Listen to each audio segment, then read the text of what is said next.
I'll tell you about myself as a soccer player. I was a little bit bigger than some of the other girls in college once I got to the professional league. I think definitely my speed contributed to my success. You know, aggressive in college, confident. I think as a forward you have to make sure that you have that confidence. I'd have the ball and I think, oh, should I shoot, should I not? And I don't know what coach told me one time was like, you miss 100% of the shots you don't take. So I was always thinking, okay, I just might as well shoot it. So my career at BYU, it was the first year that BYU was actually sanctioned. Before that they were a club. We were in the WAC at the time. We ended up winning the WAC championship, ended up playing San Diego for the WAC championships and ended up scoring 3 goals during that game, which was pretty awesome. Some of the leadership lessons I learned at BYU, no matter what team you're on or if it's platoon or whatever, you have to have a strong leader to be a successful team or platoon, and everybody hates fitness. So you had to be the one to step up and say, come on guys, let's, when they say, oh, okay, everybody on the line, and the team gives that moan, you had to be the one to say, come on, we can do this, let's go.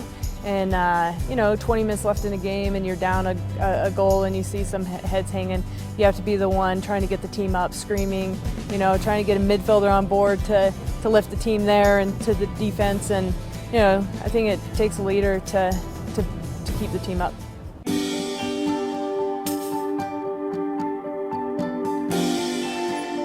So after I graduated from BYU, I ended up finding out about bobsledding. I was in track and field and soccer in college, and my track coach came to me one day and said, someone called me, said they're having some bobsled tryout or something, and I was like, bobsled? Wow, that's crazy, It was the first time the women's bobsled was ever going to be in the Olympics, so I thought, wow, that'd be really cool to build the Olympics in your home state, in your home country. I mean, does it get any cooler than that? So, went and tried out and ended up making the team.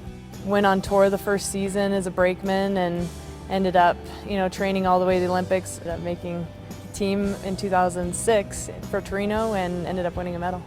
There were a bunch of soldiers on the team at the time, and there was this program called the World Class Athlete Program. And they said, listen, you should end up getting into this program. You won't regret it, for sure. And I was like, what are you talking about? I've never even heard of this program, I just started bobsledding, something that I didn't know a lot about. And now I'm, hearing, oh, you should join the military. You should join the National Guard. At some point, your athletic career ends. And after that, you have to find a career. I've always been fascinated by the military and the National Guard and thought, what a great opportunity to be able to serve your country and be an athlete at the same time. So for now, they've supported me in my athletic career and been awesome, a huge support system for me. But after that, and I'm on the verge of that and stepping out of that athletic bubble into the real world. And no matter if you're an athlete or just a regular soldier, everyday soldier, it will help you step into that real world and help you with that career. Yeah, being an athlete, you have to be very determined. You have to have those leadership skills, which are very important within the National Guard. I feel like within bobsledding, I have to take that leadership role with my team and make sure that everything, walk the track before for safety, check the sled for safety inspections. And it's just like in the National Guard, no matter what you do, what equipment you use, you have to make sure you do your safety inspection on it, make sure your whole platoon and everybody around you is safe. And I feel like all those attributes carry over into the National Guard side.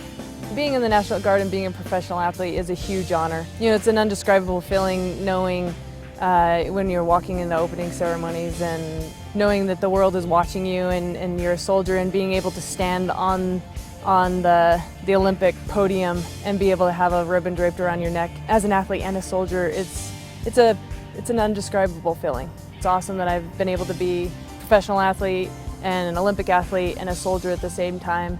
And I've been able to take advantage of that, and I feel like other people out there, if they are soldiers and that are athletes or athletes that want to become soldiers, they should definitely take advantage of that opportunity and put themselves in that position.